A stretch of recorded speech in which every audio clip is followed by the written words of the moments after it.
Hello viewers, we have been discussing about English literature's history, and in this video we will talk about Jacobin period, or I will try to give you an overview about Jacobin period of English literature.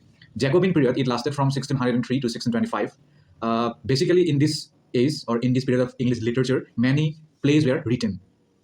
In the early 17th century, William Shakespeare wrote the so-called problem plays, as well as a number of his best-known tragedies, including Macbeth and King Lear, that you all know.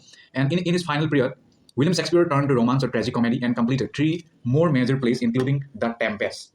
Clear? Less bleak than the tragedies, these four plays are graver in tone than the comedies of the 1950s, but they end with reconciliation and the forgiveness of potentially tragic errors.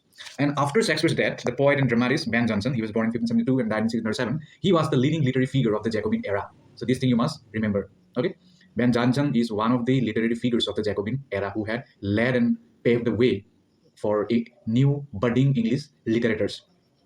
And Ben Jonson's aesthetics hark back to the Middle Ages, and his characters embody the theory of humors which was based on contemporary medical theory.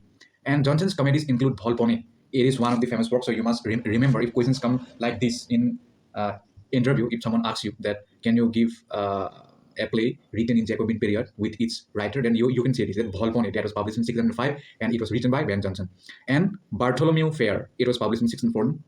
And others who followed Jonson's style include Beaumont and Fletcher, who wrote the popular comedy The Knight of the Burning Pestle, probably in 1607 and 1608, and that was a satire of the rising middle class. Another popular style of theater during Jacobin times was the revenge play. So this thing you have to remember, that in Jacobin literary period, revenge play was rampant. So everybody knew about it at the time, that revenge play means if revenge play is written, then all people will read it and all people will go to see the performance of revenge play. It was so famous at the time, and it was also popularized in the Elizabethan era by Thomas Keith, 1558 and 1594. And here I would like to add here that in every competitive exams, including NET, many questions are often asked like, who are the university wits? Okay, so I suggest you to go through it. And then further developed later by John Webster. So John Webster was also another figure who had enriched the revenge play in English literature. And John Webster was born in 1578 and died in 1632, but it was not sure. That's why question mark is given here, uncertainty. And The White Devil, it was also a revenge play, and it was published in 1612. And The Duchess of Malfi, it was also published in 1630. And this all play you have to read in your MA, or in your in some BA, also you have to read in some of the syllabuses. Other revenge plays or tragedies include The Changling, written by Thomas Middleton and William Rowley. Now let's try to talk about the poetry. If you talk about the poetry in Jacobin era, then we will get George Chapman. George Chapman was born in 1559 and died in 1634. He is remembered chiefly for his famous translations in 1616, especially of his Homer's Iliad and Odyssey into English verse. So this is another important thing. You must remember that who has translated Homer's Iliad and Odyssey, then the answer will be George Chapman. This was the first ever complete translations of either poem into the English language. The translation had a profound influence on English literature and inspired John Keats' famous sonnet of On First Looking into Chapman's Homer, 1816. So this is also an important thing. You have to remember it. That John Keats' famous sonnet On First Looking into Chapman's Homer, when it was published, it is a basic question. So then you have to write 1816. But or what influenced John Keats' famous sonnet On First Looking into Chapman's Homer, then you have to write George Chapman's translations of Homer's Iliad and Odyssey into English verse. That thing you have to mention.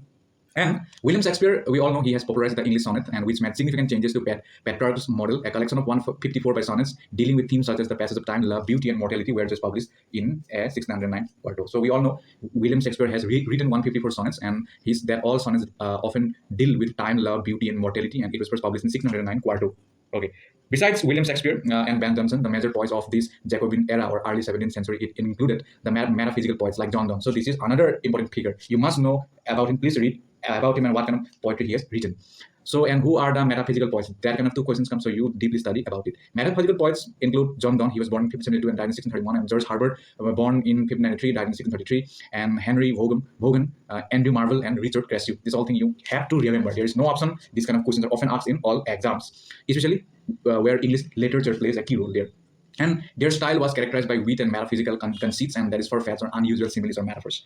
Now let's try to know about the prose. If you talk about the prose in Jacobin era, then the most important prose work of the early 17th century was the King James Bible, and this one of the most massive translation projects in the history of English up to this time was started in 1604 and completed in 1611. This represents the culmination of a tradition of Bible translation into English, and that had begun in the work of William Tyndale, and it became the standard Bible of the Church of England. This kind of thing also you have to remember. Now let's try to know about the late Renaissance period. Late Renaissance period, it began in 1625 and ended in 1660 according to scholar. If you talk about poetry in the late Renaissance, then the metaphysical poets like John Donne. Okay, John Donne has written many influential works in English, especially poetry like The Sun Rising and Death Not to Be Proud, and many more. You have to study about that, and those are called metaphysical poems, sorry.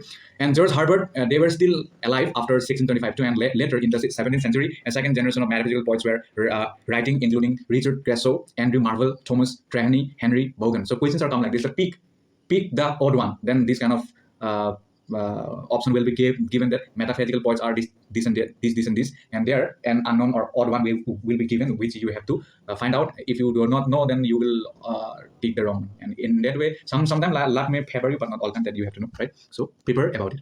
The Cavalier poets, then it comes Cavalier poet, and questions also come about Cavalier poets. So you have to do your own study and deep research on Cavalier poet. The Cavalier poets, they were another important group of 17th century poets who came from the classes and supported King Charles I during the English Civil War. So when English Civil War was it occurred, that you have to remember that occurred in 1642. Means it began in 1642 and it lasted till 51, means 1651. Then King Charles reigned from 1625 and he was executed in 1649. This is another important thing. You please remember it. Questions are come like this: like when Charles I was executed, then you have to write 1649. And when he reigned from 1620. He reigned from 1625 years. And the best known of the Cavalier poets, it includes like Robert Herrick. So you please remember who are the Cavalier poets: Robert Herrick, Richard Lovelace, Thomas Carew, and Sir John Suckling. And they were not a formal group, but all were influenced by Ben Jonson. Remember that most of the Cavalier poets, they were courtiers, means one who stays in King's palace or King's home, with notable exceptions. For example, Robert Herrick was not a courtier, but his style marks him as a Cavalier poet. Cavalier works makes use of allegory and classical allusions and are influenced by Roman authors Horace, Cicero, and Ovid.